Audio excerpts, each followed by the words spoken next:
Se não for, se não for fazer o tratamento, a gente indicar adequadamente a conduta. Então, eu vou falar especificamente dos transplantes em gastroenterologia que existem, né? Hoje em dia, já aqui no Brasil já faz transplante hepático, a gente já faz também pâncreas, e aí o pâncreas rim também é uma associação muito frequente. Tem o transplante intestinal e, por último, o multivisceral, que engloba todos os itens acima. Falar um pouquinho da história de transplante, né? A gente tem o Thomas Starnes, que em 1963 executou o primeiro transplante hepático descrito, né? Já naquela época, nos Estados Unidos. E de lá para cá, no Brasil, a gente foi desenvolvido no Hospital de Clínicas também pelo professor Marcel Machado, transplante hepático lá. E, posteriormente, quando o Silvano Raia voltou da Europa, ele foi o pioneiro no transplante intervivos, em 1988. Então, o HC tem um know-how aí desse pioneirismo, né, no mundo. E de lá para cá, o transplante foi só crescendo também por conta do melhoramento aí dos medicamentos de rejeição. Atualmente, o coordenador da divisão de transplantes lá é o professor Luiz Carneiro. Ele coordena toda a equipe, uma equipe de 10 cirurgiões transplantadores, e anualmente tem a vaga de residência. E no ano passado, que foi o ano atípico, o ano da pandemia, a gente conseguiu concluir 130 transplantes hepáticos, né? Tivemos um pouco de transplante de pâncreas, mas teve uma queda considerável também dos doadores, e por isso, não sendo uma emergência, né, por conta que o paciente muitas vezes está fazendo diálise, paciente de transplante de pâncreas não tem uma emergência tão grande quanto o hepático para transplantar, acabou que diminuiu bastante os receptores aí de pâncreas ano passado.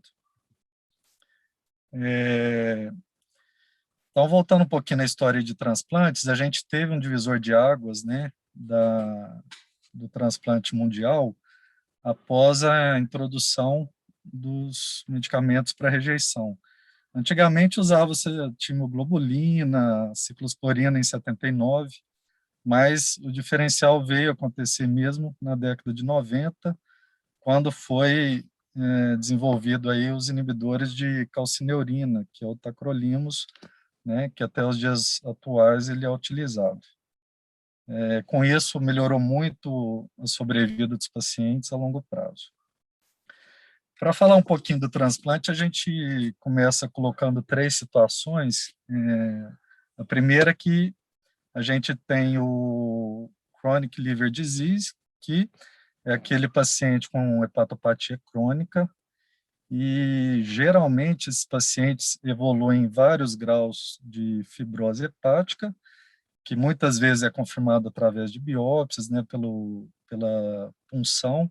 A punção tem várias classificações também, a classificação Metavir, que vai de F0 a F4, F4 sendo mais grave.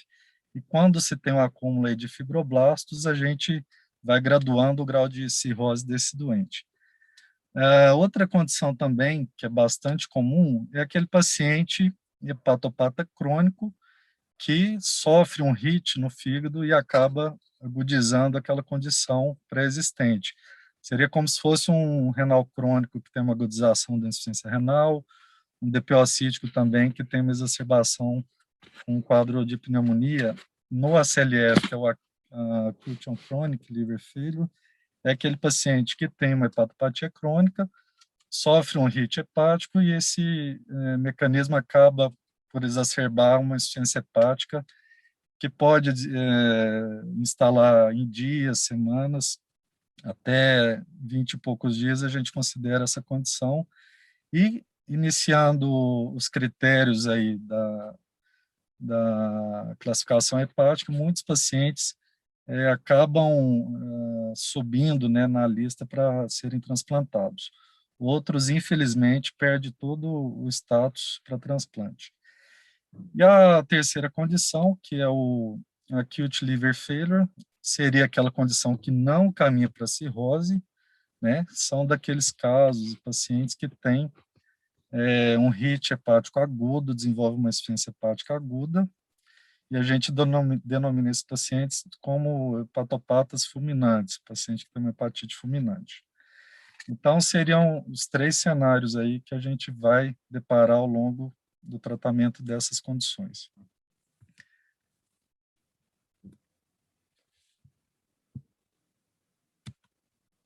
Bom, abordando rapidamente o acute liver failure, a gente tem, essa é uma tabela dos Estados Unidos, da Critical Care de 2018, o paracetamol como campeão aí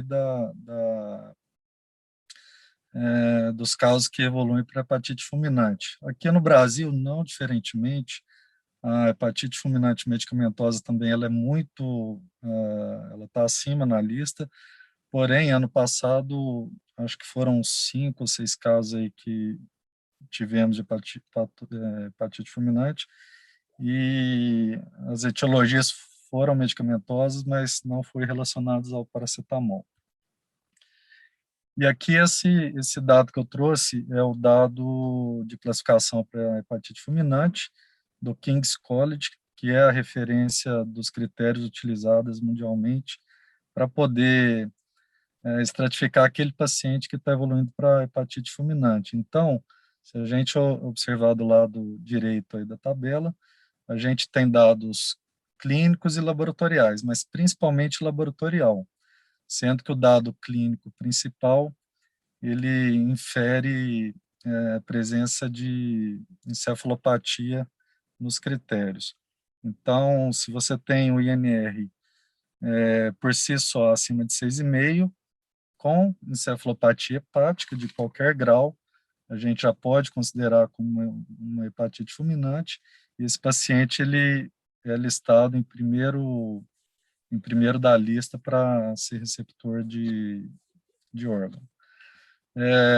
Na segunda condição, se você também tiver 3 ou mais das condições abaixo, como idade menor que 10 ou acima de 40 anos, progressão de icterícia acima de 7 dias, o INR acima de 3,5, bilirrubina acima de 17, e que não seja etiologia de hepatite viral B, C, ou medicamentosa, nem doença de Wilson, esse paciente também recebe o critério de hepatite fulminante pelo King's College e ele pode ser transplantado imediatamente.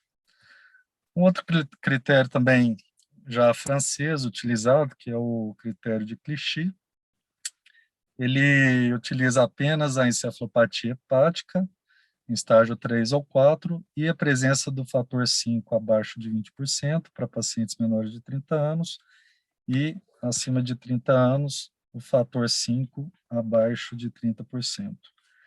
Então, é uma tabelinha que a gente anda no bolso, né, a tiracolo, e quando tem alguma avaliação do cirurgião, do aparelho digestivo, do transplantador, a gente consegue estratificar esses pacientes e está indicando ou não transplante. As outras situações, vamos dizer assim, não agudas ou subagudas que evoluem para transplante, a gente conhece a maioria delas, porém, o hepatologista ou o gastroenterologista, ele está mais alinhado a essas etiologias, porque a maioria das vezes eles que fazem o diagnóstico. Então, a gente tem a cirrose biliar primária, CBP, cirrose biliar secundária, que, por exemplo, são as lesões iatrogênicas de via biliar durante cirurgias simples, né, como as colestectomias. Tem a colangite esclerosante primária, já é uma doença autoimune. As doenças agudas que eu já comentei anteriormente. E ano passado tivemos muita hepatite fulminante por tuberculostático. Então, lembrar sempre dos pacientes que estão em vigência de tratamento dessa etiologia no hepatopatia fulminante. E as outras condições crônicas, né, muito comuns aqui no Brasil, como a cirrose alcoólica, a cirrose do vírus da hepatite B e C, as hepatites autoimunes, as criptogênicas, e tem aquelas condições também pouco comuns, como a Budd-Chiari, que a gente nota a presença de uma obstrução do efluxo hepático, né, obstrução de sangue, ou seja, não tem um retorno venoso através das veias hepáticas, e muitas vezes também da veia cava inferior, porque é uma doença vascular. E a doença veno-oclusiva, que também constitui uma alteração vascular do fígado, que tem obstrução de venas. É uma condição que a gente precisa ter um pouquinho mais de conhecimento, é do carcinoma hepatocelular que eu comentei. Eu vou mostrar um guidelinezinho que a gente talvez esclareça aí a condução desse caso quando chegar as avaliações até os cirurgiões. E aquelas doenças também que estão mais alinhadas com a gastro, que é a hemocromatose, a esteatohepatite não alcoólica muito comum, né? Tem muito paciente até bariátrico que a gente às vezes opera e a gente já vê um grau de esteatose com uma cirrotização inicial do fígado. E as outras menos frequentes, a deficiência de alfa-1 e as condições traumáticas, que muitas vezes só pode ser transplantado se o paciente já tiver numa instituição transplantadora.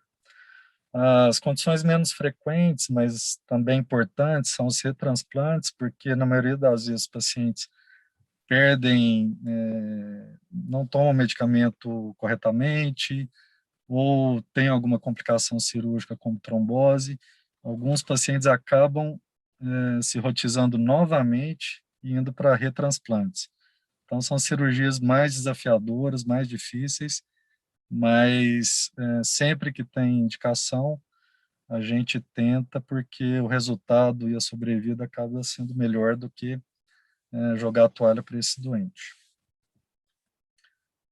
Bom, falando um pouquinho do HCC, que eu acho que é interessante para o cirurgião, né, que recebe pacientes com nódulos hepáticos em exames de imagem no consultório, o HCC, como todos sabem, é a condição maligna mais comum do fígado, né, e existem dois critérios, né, que foram desenvolvidos que criam a indicação de transplante nesses casos. Então, o critério de Milão, que foi feito por Mazzaferri em 96, ele colocava que os pacientes que têm um nódulo até 5 centímetros ou 3 nódulos de até 3 centímetros, sem trombose tumoral ou sem lesão metastática ou extrahepática, teria critério para transplante. Então, foram observados inúmeros trabalhos e avaliaram que, nesses critérios, a sobrevida de tratamento para esses pacientes com transplante,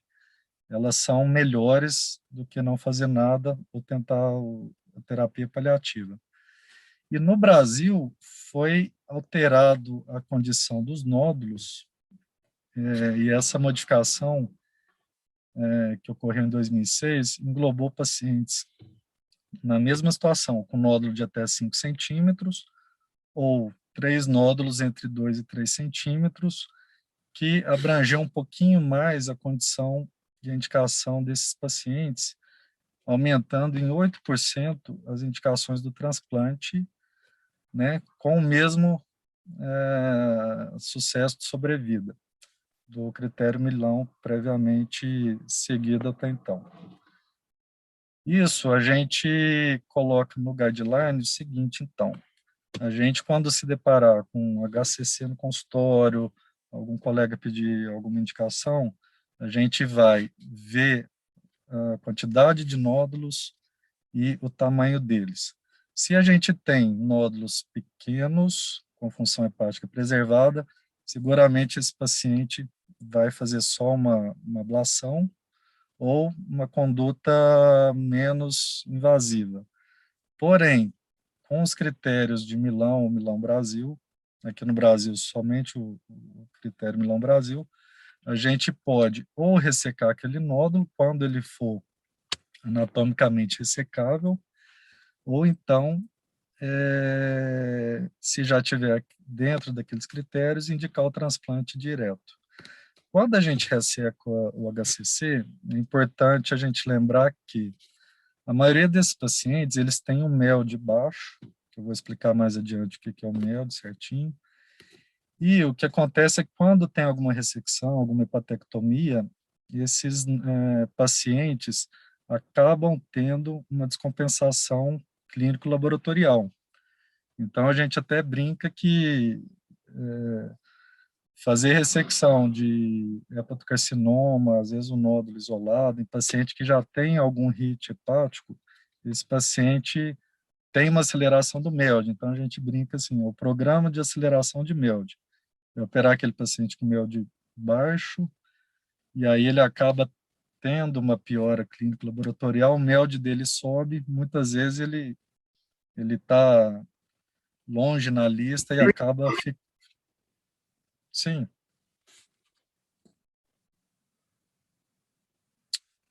Oi? Pode tocar, foi só... Tá ouvindo? Não, não, pode ir. Então acaba tendo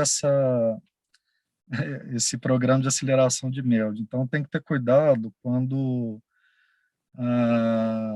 os cirurgiões forem ressecar, às vezes é só um nódulo de 2 centímetros no lobo direito, vou fazer uma hepatectomia, ter o cuidado que esses pacientes não raramente evoluem no pós-operatório com uma piora clínica laboratorial. E se você não tiver esse cuidado, muitas vezes, se você não tiver nem a quem referenciar, esses pacientes vão evoluir com insuficiência hepática e pode até correr um risco maior do que não fazer nada. Bom, lembrar, coloquei aqui resumidamente, mas assim, todo paciente que tem uma condição igual o carcinoma hepatocelular, se ele ficasse esperando o fígado entrar em insuficiência hepática, ele nunca conseguiria chegar no MELD para transplante. Então, existe o que a Câmara Técnica chama de situação especial. Então, a situação especial ela é uma condição onde você coloca o histórico do paciente e ele ganha uma pontuação especial pela Câmara Técnica de Transplantes, que tem estadual e até nacional, para aquele paciente que tem uma condição, ele conseguir ultrapassar na fila de transplantes. Isso é válido para a CIT refratária, para o carcinoma hepatocelular, para encefalopatia hepática. Então, seria uma condição mais ou menos assim. O paciente, por exemplo, tem um MELD de 10 e tem um HCC.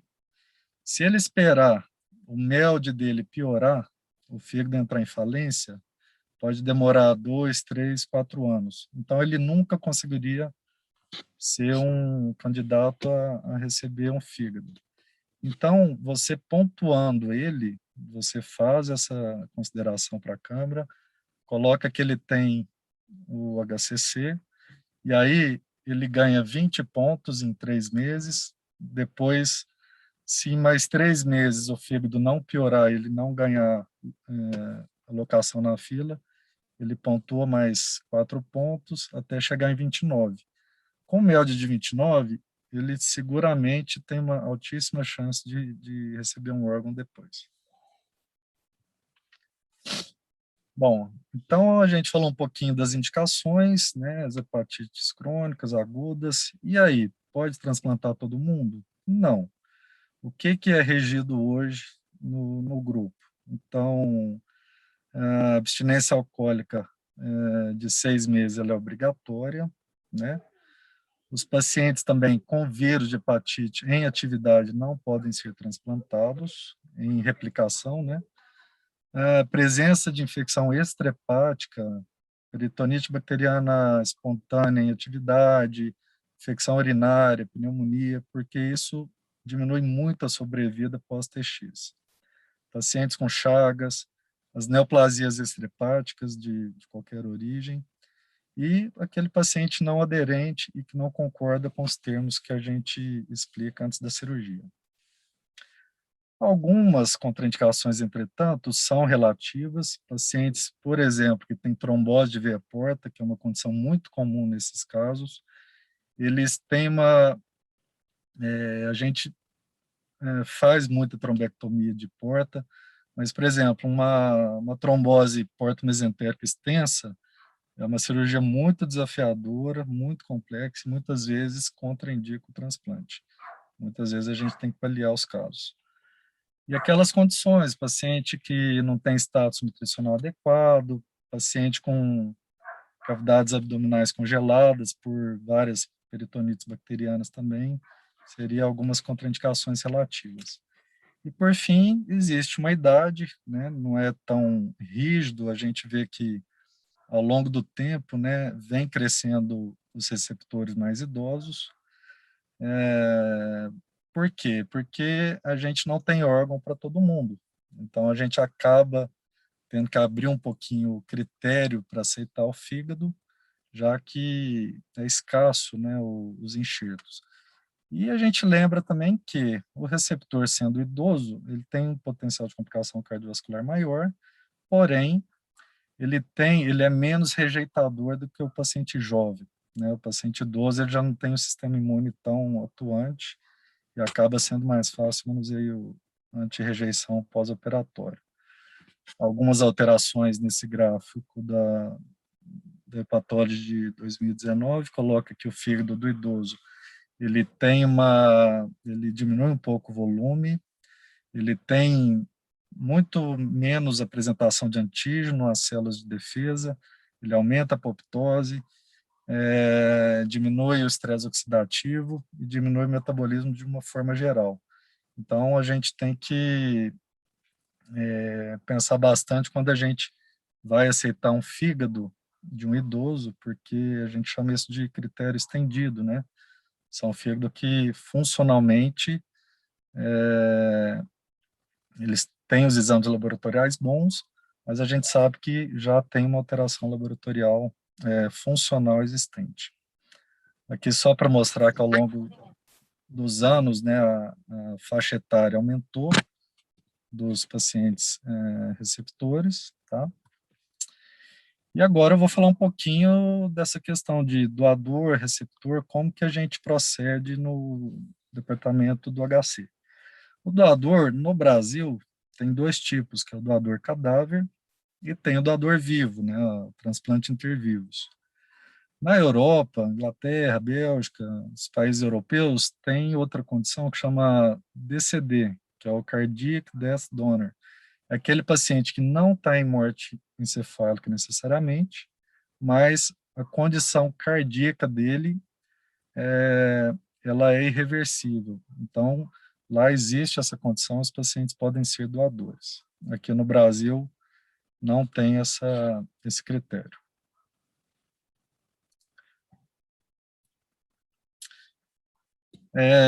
A morte encefálica, então, né, é o início aí da cadeia do processo do transplante, que o CFM 2017 editou as normativas, que seria a perda total e irreversível das funções, né, de causa conhecida e constatada, e que seja de modo indiscutível, né, do coma e da percepção sensorial, motora, com resposta supraespinhal também e apneia presentes, né?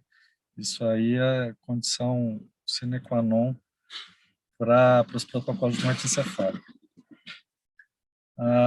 Lembrando que toda morte encefálica ela é um diagnóstico de notificação compulsória, e toda vez que há suspeita deve ter essa abertura, então. E a gente sabe que existe uma subnotificação imensa, muitas vezes porque há um desconhecimento, e até mesmo porque não tem o interesse das instituições, né, em desenvolver o trabalho para o transplante, para essa questão aí de doação.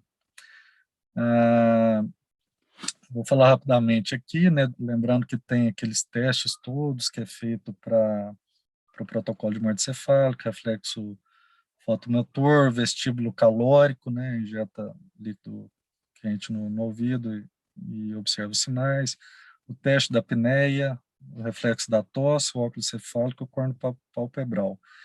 Então, além dessa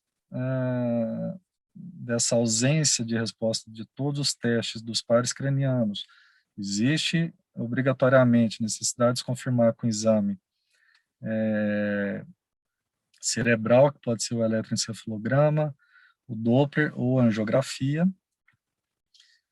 E tendo 2 exames com teste positivo, mais o exame confirmatório compatível com a morte cefálica, é feito o diagnóstico de morte encefálica e o paciente, então, ele vai ser avaliado as condições clínicas, chamado o pessoal da OPO, que é a Organização de Procura de Órgãos, e aí dá início, então, a todo o processo, a cadeia, né? Central de transplantes, comunica a OPO geralmente vai até o hospital, fala com familiares, tem um protocolo, papéis, burocracia, isso aí vai para a Central Nacional e aí aciona os receptores daquela região.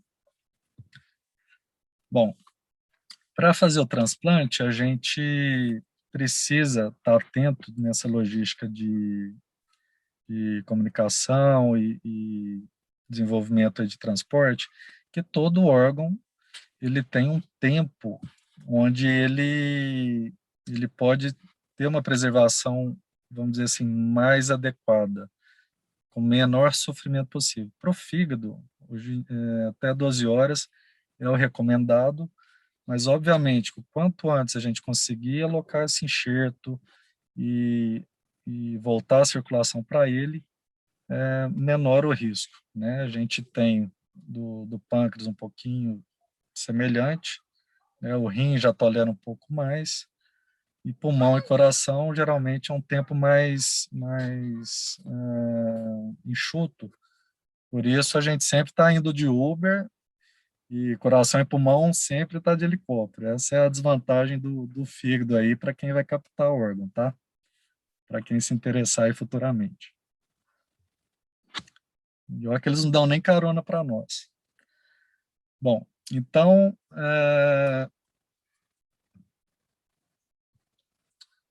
existe uma consideração aqui do doador que envolve todos esses critérios aí que eu coloquei, que é a idade, o peso, o IMC do paciente, tempo de UTI, o número de dias, se usa ou não droga vasoativa, se teve parada cardiorrespiratória antes da morte encefálica, etiologia, exames laboratoriais e as infecções vigentes ou não.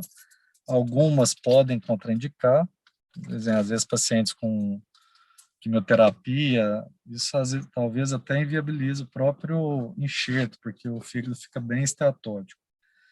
E o doador ideal seria aquele doador jovem, uma morte encefálica sem lesões abdominais, com estabilidade hemodinâmica, sem infecções, mas devido à questão aí da escassez de enxerto, a gente acaba fazendo o aceite aí do critério estendido.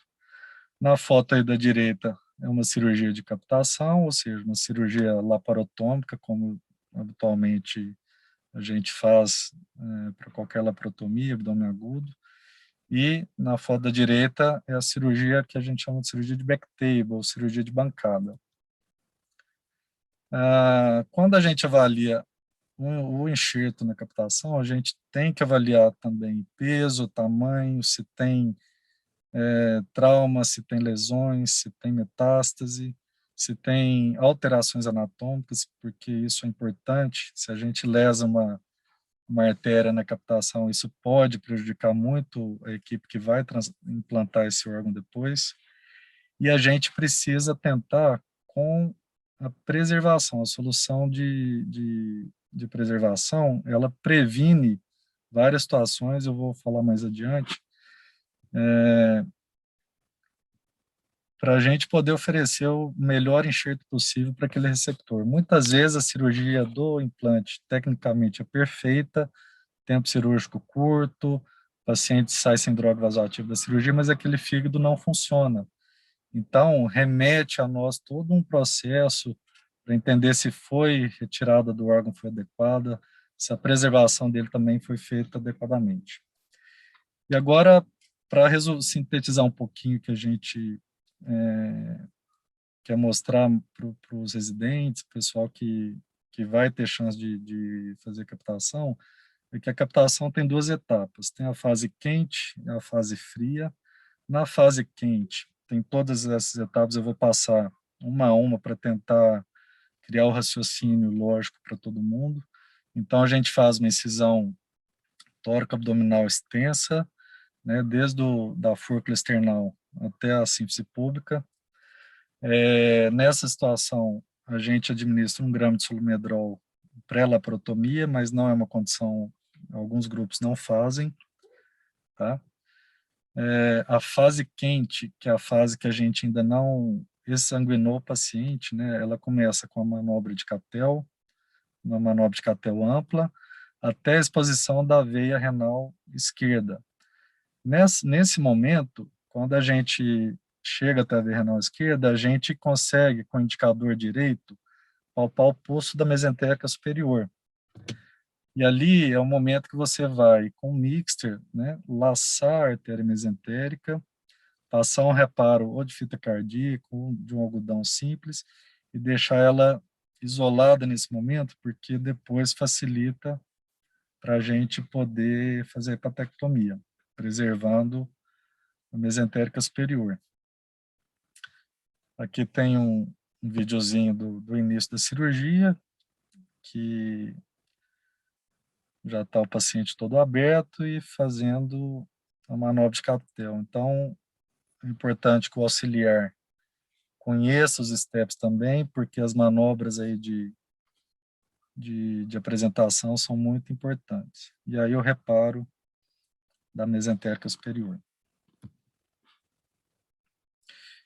Depois disso, a gente vai até a aorta infrarrenal, especificamente na bifurcação das ilíacas, passa 2 reparos de fita cardíaca, e ali a gente vai deixar preparado para posteriormente a gente fazer a canulação para passar a solução de preservação. Essa técnica aqui, gente, que eu estou colocando, ela é assim, ela é a rotina do HC. Eu já tive a oportunidade de participar de outras equipes de captação. Pode mudar um pouquinho a tática cirúrgica, mas o conceito é o mesmo, tá? Nessa foto aqui mostra um pouquinho o reparo da mesentérica inferior. Vocês veem que essa veia, acho que todo mundo tem acesso fácil, né? Nas colectomias aí é fácil identificar ela. Então, ela também precisa ser reparada. E depois desse momento, a gente pode isolar a via biliar, mas tem colegas também que preferem não isolar a via biliar. Por quê? A via biliar, muitas vezes, ela está pacientes principalmente um pouquinho acima do peso, pode ter uma gordurinha ali próxima do duodeno, com aquelas veias pericoledocianas que começam, às vezes, a sangrar e criam hematomas. Então, tem colega que prefere não isolar nesse momento. Mas a finalidade disso seria para lavar a bile do sistema biliar. A gente faz um furo no fundo da vesícula, joga bastante soro para tirar toda a bilis, né, do fígado e da via biliar, para levar um enxerto limpo e diminuir também a chance de qualquer translocação infecciosa aí nesse momento. Depois de tudo pronto, né, a gente vai proceder à canulação, tanto da aorta quanto da veia mesentérica, mas antes disso a gente pariniza sistemicamente o paciente, para evitar de, na hora de canular a aorta e a mesentérica, não ocorrer nenhuma formação de trombo e não embolizar trombo para o fígado. Então, aqui já tem uma exposição ampla, né, com todas as estruturas reparadas, né, a artéria, a veia, a aorta aqui no caso ainda não está, mas aqui uma foto da dissecção e o reparo. E aqui a gente tem já reparado, aqui já está mostrando a lavagem da vesícula. Então, assim, para quem tiver a oportunidade de captação, realmente é um melhoramento anatômico aí para o residente muito interessante. Aí eu preparo para a canulação da aorta.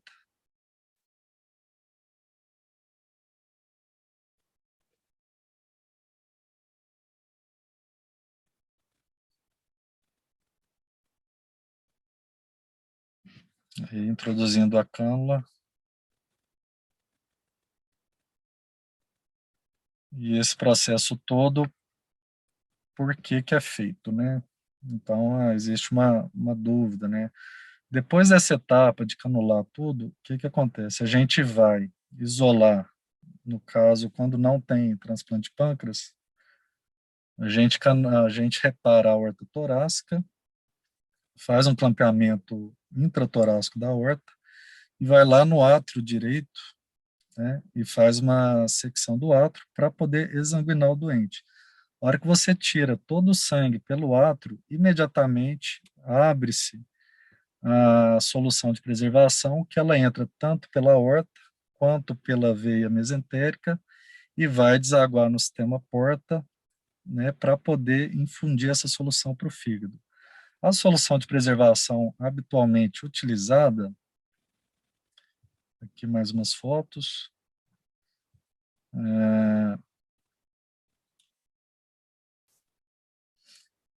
aqui é o momento que a gente está com o átrio aberto aqui na ponta do aspirador, já existe gelo que foi colocado no abdômen, né, principalmente no órgão-alvo que vai ser retirado, e tanto a hipotermia quanto a solução infundindo no enxerto, ela vai promover uma preservação. Então, a solução de preservação, ela deve ter umas características para ela ser boa. Ela tem que ter uma boa difusão no tecido hepático, ela previne a acidose do tecido, previne o edema, diminui a depressão energética quando você não tem mais células, sangue circulando no órgão. Ela vai evitar uma hipercalemia, que pode levar a uma lise celular, e ela tem uma boa penetração na via biliar.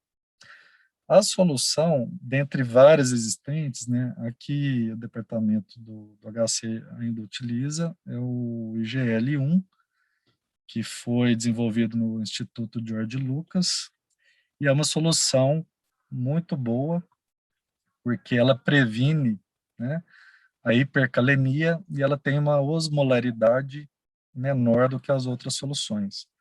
Então, nessa solução a gente tem fator energético, tem fator de proteção contra edema,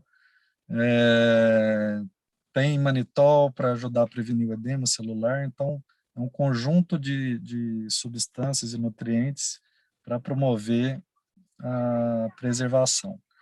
Depois que a gente exsanguina tudo, né, e faz a hipotermia, tá?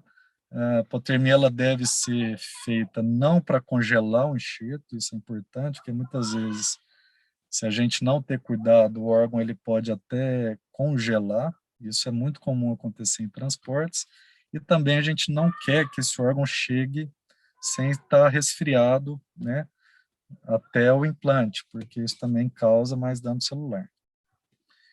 E, por fim, quando for realizado isso, a gente vai partir para a hepatectomia. A hepatectomia, a gente começa dissecando aqui a pequena curvatura, lembrando de ter cuidado se vai ter o ramo de esquerda, né, a hepática acessória, ramo da gástrica esquerda, a gente vai dissecar com cuidado a pequena curvatura e depois a gente vai até a retocavidade dos epíplons, identifica o pâncreas. Quando a gente identificar o pâncreas, a gente vai transeccionar ele e a gente usa de reparo ali tanto a artéria quanto a veia esplênica. Então, a gente secciona o pâncreas, deixa um reparo ali de pinça, e isso depois vai auxiliar na retirada do enxerto. Essa sondinha é aquela que estava na veia mesentérica, a gente cria um túnel, né, pelo reto peritônio, joga ela para o andar superior da cavidade, e aí ela fica juntinho do pâncreas, para a hora que a gente rebater o fígado, a gente conseguir fazer uma hepatectomia com tranquilidade.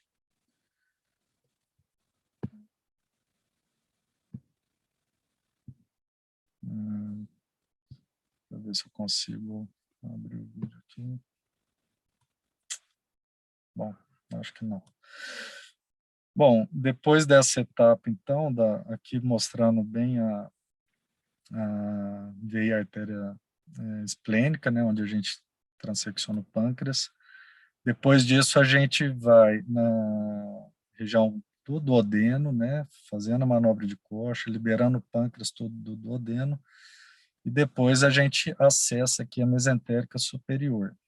Quando a gente acessar a mesentérica superior, a gente vai transeccionar a aorta, tendo muito cuidado, que muitas vezes a artéria renal esquerda, ela está muito próxima desse local. Então, como o pessoal do transplante renal, eles utilizam, né, a artéria renal, a gente não pode lesar a desembocadura para eles, né? A gente tem que sempre ter esse cuidado.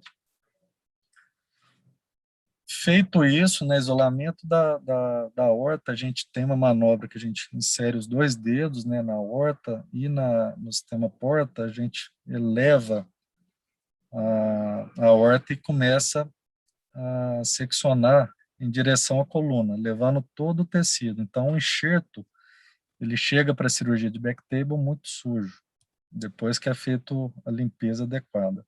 Aqui mostrando a hepatectomia do ligamento triangular direito, aqui secção da adrenal direita, né, que ela fica muito justa hepática. Nesse caso tem que ter cuidado para seccionar, pode até levar parte da glândula. E por fim aqui, a anatomia aqui da cava, né, da veia renal direita, esquerda. Então a gente preserva a veia também para urologia, né, deixando um limite para poder levar a porta e fazer uma anastomose com tranquilidade no receptor.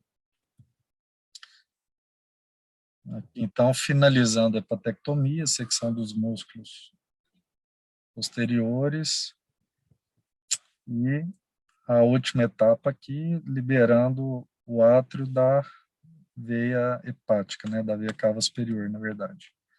E aí o fígado praticamente está solto, né, seria uma foto imediata de quando a gente retira o enxerto, e aí todo esse tecido ele vai ser trabalhado na cirurgia de backtable, que se funcionar, eu vou mostrar um pouquinho para vocês entenderem o que significa a cirurgia de backtable. Aqui ainda está no momento aí da hepatectomia, né?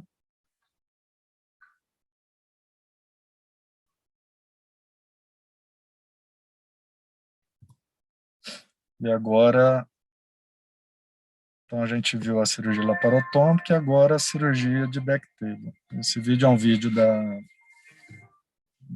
equipe de aparelho digestivo do Paraná, que eu coloquei.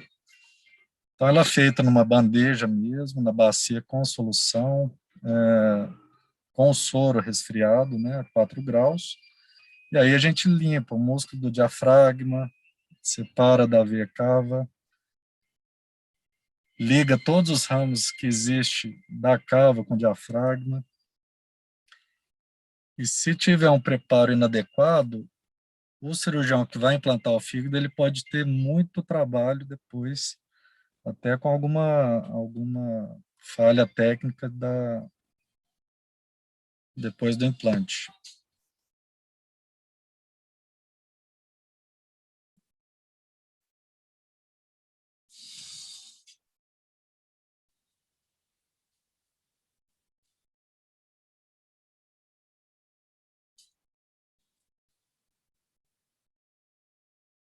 Deixei um pouquinho acelerado mais para exemplificar o contexto do backtable.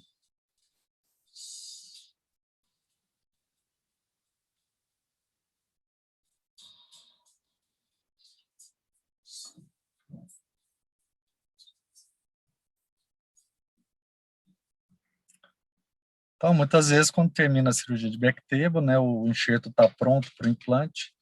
Lembrar que a partir do momento que a gente clampeia a aorta no receptor, no doador, perdão, até o momento que é reperfundido o fígado, esse é o intervalo de isquemia que é contabilizado. Então, não é o tempo de viagem que a gente conta quando a gente fala em tempo de isquemia, aquelas 12 horas do fígado. É desde quando tem o clampeamento da aorta, com exsanguinação, até a reperfusão do sistema portal. Tá indo, tem muita informação ou tá tranquilo aí?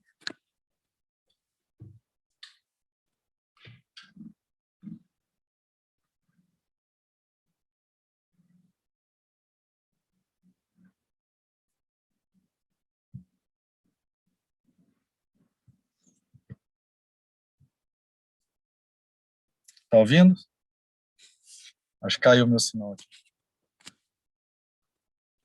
Calma, não, Marcelo, tá ouvindo, sim, tranquilo. Então, assim, na verdade,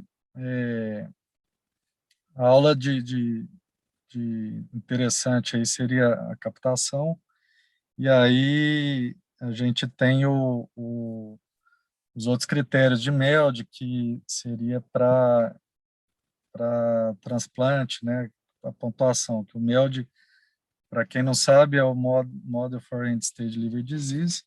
E por que é um logaritmo criado? Porque ele fala qual é o paciente que necessita maior daquele enxerto. A gente sabe que um MELD muito elevado, ele vai ter 100% de mortalidade, um MELD de 40, né, por exemplo. Então, o MELD ele é o critério hoje que norteia aí o transplante. Aqui, para finalizar, eu botei um exemplinho do que é a ficha de um doador, né? Então, em todos os exames laboratoriais, a causa, a morte, a gente avalia toda vez essas fichas. Os órgãos também, a gente manda foto na hora da captação. O implantador, ele avalia se está ok ou não, conversa sobre exames. E os receptores, dos mais diversos que tem, né, a gente acaba fazendo as cirurgias. Essa aqui é uma cirurgia por cirrose por hepatite autoimune, né, por exemplo, teve uma duração de 6 horas de transplante, usou 4.000 cristalóides, um concentrado de massa. Então, assim, as cirurgias são longas, né? Geralmente tem uma equipe da captação e uma do implante. E lá no HC, a mesma equipe que capta é a que faz o backtable e deixa pronto para a equipe que implanta. E aí vai fazendo o rodízio.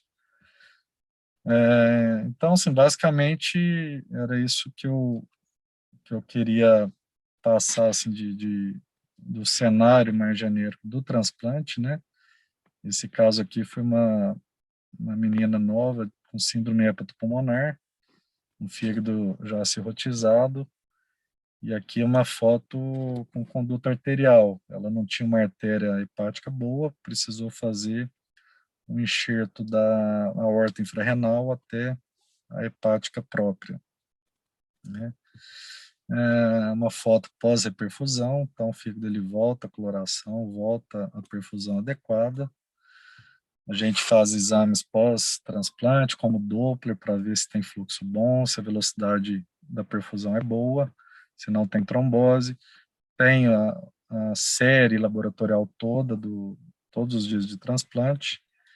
E o acompanhamento na UTI é muito importante. Agora, os pacientes ficam, em média, uma semana internados, né, quando o transplante é liso, mas também tem pacientes aí de 2, 3, até 4 meses que precisa ir para o retransplante, complica com alguma fístula biliar, alguma trombose, e vão ficando no hospital também bastante tempo. Então, acho que essa horinha aí, Alex, foi o que eu resumi um pouquinho aí para levantar aí alguma dúvida. Não sei se deu para entender um pouquinho aí do universo aí do transplante, né? E para finalizar, eu coloco aqui que o transplante, tecnicamente, não é a principal dificuldade, né? O manejo da preservação, rejeição e as complicações é o mais complicado, e é o que eu pude observar durante a residência. É isso que eu tinha para falar. Aqui é a vida do transplantador, do pessoa que faz captação, e agradecer aí ao professor Crema, né, em nome do serviço aí da UFTM, que foi meu pilar aí de formação. Acho que é isso.